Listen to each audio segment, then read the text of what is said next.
ময়মনসিংহের মুক্তাগাছা কাশিমপুর ইউনিয়নের শিবরামপুরে বাঁশ বেতের যারা কাজ করেন তাদেরকে পাটনি বলে, কিন্তু তাদের নামের পদবি এখন তরুণী দাস। যদিও একসময় তরি বা নৌকা দিয়ে খেয়া পারাপার করত, তাই তাদের পদবি তরুণী। বাঁশ আর বেতের তৈরি বিভিন্ন পণ্যের চাহিদা কমে যাওয়ায় ভালো নেই এই শিল্পের সঙ্গে জড়িত কারিগররা। তবুও বাপদাদার এই পেশাকে এখনও জীবিকার প্রধান বাহক হিসেবে আঁকড়ে রেখেছেন উপজেলার কিছু সংখ্যক পরিবার। বর্তমান প্রযুক্তির যুগে বাঁশ ও বেত শিল্পের তৈরি মনোমুগ্ধ বিভিন্ন জিনিসের জায়গা করে নিয়েছে স্বল্প দামের প্লাস্টিক, মেলামাইন ও লোহার তৈরি পণ্যগুলো। এই যে তরুণী দাস লাগায়, তরুণী দাস মানে কি? মানে আমরা তরুণী দাস মানে ওই ঘাট গোদার কাম আমরা খেয়া দিলাম। তার মানে আপনার আগে গোদারা ঘাটের মানে কি লোক পারাপার করতেন, মানে তরি দিয়ে, তরি মানে নৌকা, নৌকা দিয়ে মানে তরি দিয়ে পারাপার করতেন। তো ওই যে তরি পারাপার থেকে মানে কি পরবর্তীতে আপনাদের টাইটেল ছিল মানে তরুণী দাস। তো এখন সেই তরুণী দাস থেকে আপনারা এই পেশায় কেন আসলেন?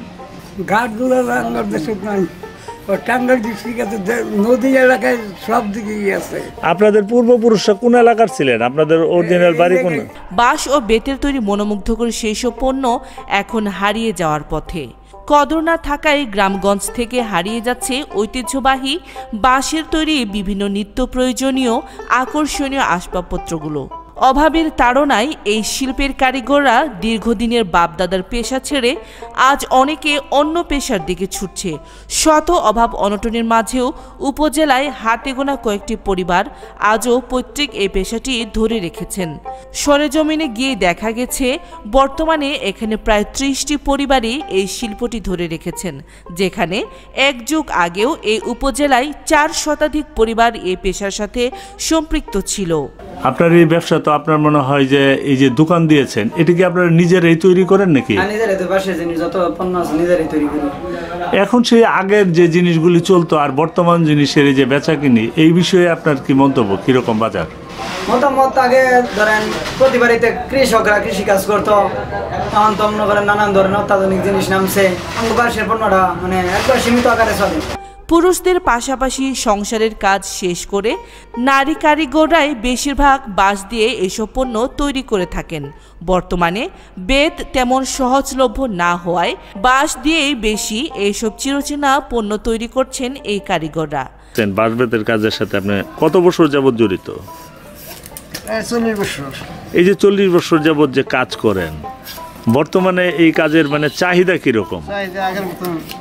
আপনি কি মনে করেন যে এই যে কাজটার যে মানে কি এখন ধসের পথে, কি করলে মনে হয় একটু ভালো হয়? সরকারের থেকে ক্ষুদ্র ঋণ দিলেনি, তাহলে আমরা এবার ফেললাম নি, সালমান এবার ফেললাম নি ক্ষুদ্র ঋণ।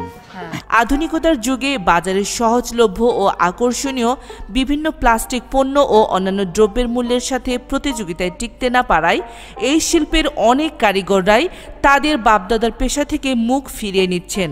এই কাজগুলি আপনি শিখছিলেন কোথায়?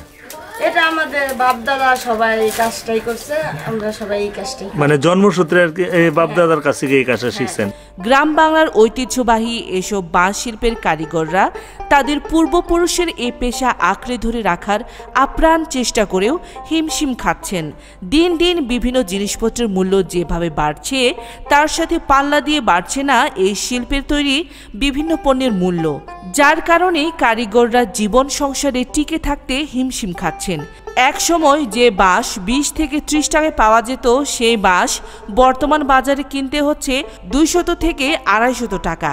সেই সাথে বাড়েনি এসব পণ্যের দাম, অথচ বাঁশের দামের তুলনায় এই পণ্যের দামগুলো তেমন বাড়েনি।